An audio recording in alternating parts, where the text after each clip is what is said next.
With more on the end of the world or mega disaster fascination is a gentleman who's actually a serious individual and who's been studying it from the facts. Brooks A. Agnew's a PhD in commercial scientist and engineer with more than 17 years in several fields studying Earth changes. So I thought I would get his take on what's happening. Sir, look, I understand that big meteorites hit the Earth. The dinosaurs are extinct. We see big comets hit Jupiter, Shoemaker-Levy. I mean, I know that comets could hit us, things could happen. My only issue is I'm always being criticized in 2000, 2003 because I didn't believe Planet X was going to kill us or that the government could hide it from us. I didn't believe back in July that Nibiru was going to kill us. Now Elenin's coming, and people are like, stop covering it up. You're going to be in a bunker in September or October. We're all dead. The tail's going to hit us, and it's a little bitty comet. So, but again, I'm not saying there aren't big Earth changes and poles changing, and I know this stuff happens. I know earthquakes, super volcanoes. I know that this is a volatile planet, but at the same time, this is in the scale of millions of years, is it not? Break it down for us from your years of research. Well, it's all about probabilities. Earth is a really small and gravitationally insignificant planet in a very large solar system. We have the sun and we have Jupiter, which are like gravitational vacuum cleaners for us. So the odds of Earth actually getting hit by something is very, very slim. Even in open space, things will revolve around each other or they'll coalesce with each other, but a direct hit is very, very rare. Elenin is just one in a long series of, I guess, hyped would-be collisions with Earth. You're right, Elenin was a small comet, didn't have much of a tail to it. It did come from a different location than we're normally used to seeing comets, the Oort cloud. But just as it got within range of the sun, sure enough, it began heating up, it began off-gassing, and as predicted, the loosely coalesced head of the comet came apart, and it's going to be no threat at all. It won't get any closer than 22 million miles to Earth, but there is a near-Earth object that's going to come close to Earth in November of this year, and that's MU-55, which is an asteroid. Now that's quite a bit different story, and that's going to be closer than 1 lunar distance to us. So that's probably more alarming than a comet would be. So, and by the way, NASA doesn't deny that. So closer to us and the moon, that is like right across the street, basically. Statistically, I mean, I know they've argued that we get hit every 10,000 years by a big asteroid or every 100,000, every million. From your research, how often statistically does this happen, and are we statistically due for some type of big Earth strike?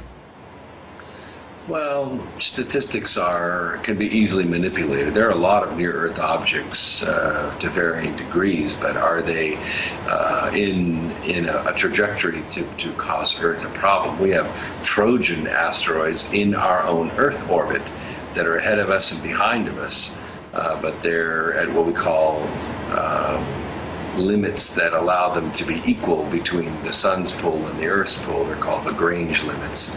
And so they don't move much relative to Earth, so they're not catching up to us and we're not catching up to them. So there are all kinds of near-Earth objects that can be threatening given, destabilizing events. A close pass from another planet or a gravitational wave from the center of the galaxy would certainly be destabilizing events. What we do see, though, is governmental agencies preparing for something.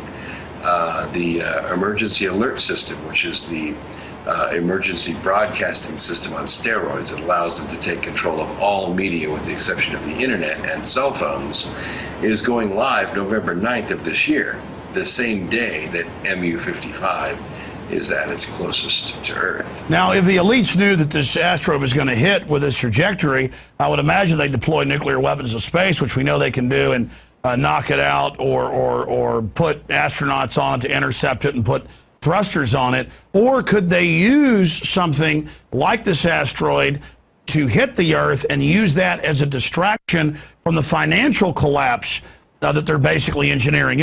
That's my issue, is that you're right. We see giant FEMA underground bunkers being built. We see the U.S. spending more than all other countries combined on underground base programs. But you go to Switzerland, they have underground bases for their entire population that are public for a statistically much smaller price, you know, for their population. So what's really going on here in the U.S.? The Russians for a decade have been behaving like it's the end of the world. So I kind of get torn in both directions. I'm sick of hearing that every new asteroid or comet's going to kill us, or that there's some giant planet that nobody can see that's going to hit us, and I'm covering it up because I won't talk about it. But then separately, governments everywhere and corporations are doing big seed vaults buried in the Arctic Circle and armored compounds. The elites are building bunkers at their own homes. That's confirmed. What do you think they're getting ready for? Well, I think they're getting ready for an event like that. In fact, just last Wednesday in Pasadena, there was another workshop. This is the third one in a very short sequence of time, dealing with near-Earth objects and an Earth-based response, like you had talked about a few minutes ago. Shooting it out of the sky, breaking it up, pushing it off course. These things are being considered, and it's a $48 million a year budget. So they're very serious about taking some steps toward heading off a statistical encounter of an object with Earth. So we're always under threat. There could always be super volcanoes like Yellowstone go off and kill pretty much everybody in North America. We could be hit by a giant asteroid. It could cause a 100-year ice age. I mean, anything could happen.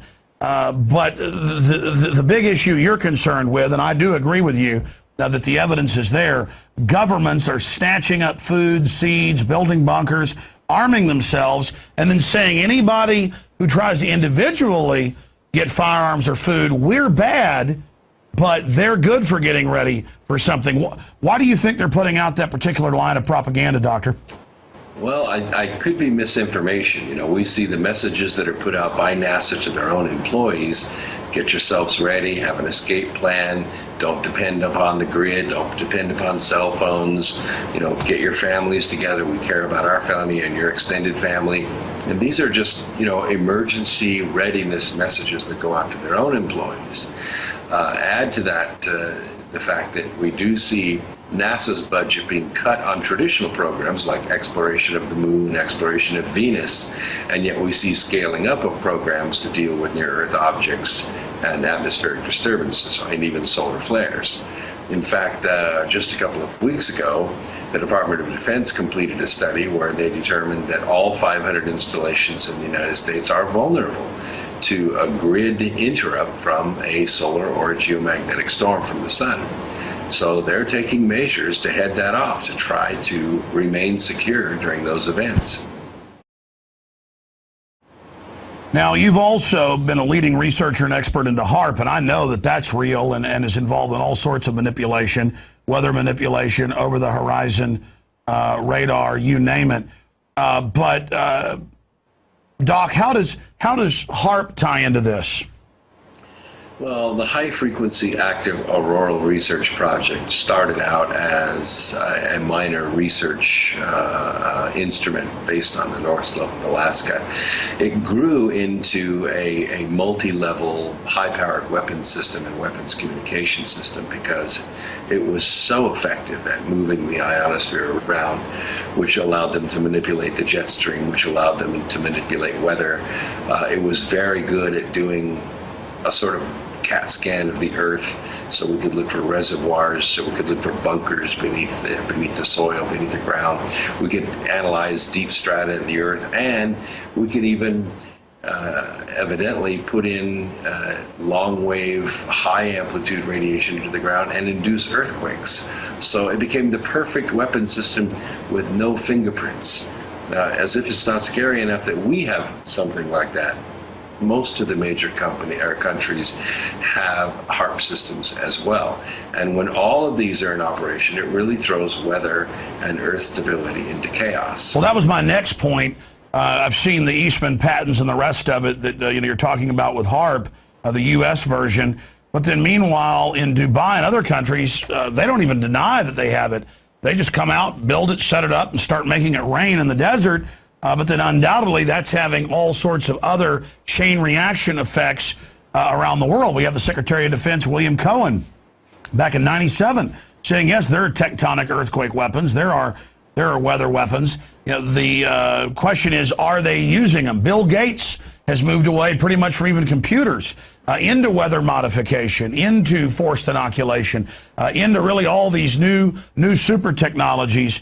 Doc, do you agree with my point, though, that all of the fearmongers that are constantly putting out books and saying the end of the world is next week or next year, that they actually serve the system in getting people to feel powerless because the world's going to end next week? We saw there's a preacher who back in the 90s said the world was ending. He comes back out and says it's going to end. He said it was going to end on May 21st. Then it didn't end. And so next it was going to end later in the year. And then the media gives this attention. What do you think's working behind this? Or is it some ancestral memory in humans of mega disaster? And so is that why we get so excited about it? Oh, I think it's a combination of a couple of things. It's, of course, the economics behind generating fear and getting people to send you money so that you can save them somehow. And it's also maybe a primordial record that all ancient civilizations have, that there was a global flood and that it could happen again. We do have a fossil record of a very prolific and wide-range set of species that lived on this planet long ago that don't live here anymore. And that may not be the only civilization that's lived on this planet. Maybe there were highly advanced sentient races like the Cenários and Anunnaki and others before them that lived on this planet. There's evidence they existed and sort of an echo of their existence. So, of course, we have global communication now, which allows us to get these fears around the planet in a matter of moments. And whatever people will resonate with will generate a big response. I hope that we're going to be here for a long time. I know I'm going to just continue going through my life as if I'm still going to be here next month or next year, because we've got to try to continue the human species. We all individually die, but through humanity we live on forever. Do you think humanity in your gut is going to make it to a type 1 civilization? That means a species that gets off-world and isn't just bound to one planet. I think we definitely have a chance. We've been at this precipice before. If we learn to live as a planet, we can definitely do this. I don't know what it's going to take, but I can tell you the things we're clinging to now, fighting over land, over water, over energy, is primitive compared to where our mindset is. If we could overcome that, if we could learn to live beyond our fears and not be so jealous of one another, not try to own everything or control everything, and realize that we're on this planet together and that we can explore the universe as a race, I think we can make it. I think we do have the skill. And I think there are lots of people that believe that. And that's what it's going to take. Well, we started this section of the show tonight, dealing with the fear-mongering, the establishment trying to put the idea in that it's the end of the world, Jesus is coming back, don't get involved, or it's 2012, the Mayan calendar. I think it's important to be balanced. Certainly, we always are on the edge of destruction, but we're also on the edge of even greater things. And I think this has been a very interesting discussion, Doctor. Thank you so much for joining us tonight. Are there any other sites people should visit? Well, my latest book, Remembering the Future, The Physics of the Soul and Time Travel, is at the same website, rememberingthefuturebook.com, and you can pick that up. It basically says that we do not have to march down the path to Armageddon. We can choose a new future. There are an infinite number of them, and all we really have to do is focus on that, and we can walk away from this path of annihilation. And when the system tries to teach you that you don't control the future, that you don't have any input into the future, it's a lie. The social engineers want you to sit on the sidelines and not be involved in the arena of reality. None of us control all of the future, but we can certainly set about to shape the future instead of letting the globalist social engineers completely write the maps of our minds. They are simply putting up walls in our minds, trying to keep us in a box and try to create this self-fulfilling prophecy that we're all doomed, so why should you try to make the world a better place? And all the studies show that then creates an attitude of eat, drink, and be merry, screw your neighbor, cheat somebody, get ahead, who cares? because it's all going to end anyways. That is a very, very destructive attitude. And people in Nazi Germany thought that Hitler was the Antichrist. People in communist China thought Mao was. It is just continual cop-outs. And the New Agers, the Christians, everybody has just got to stop it.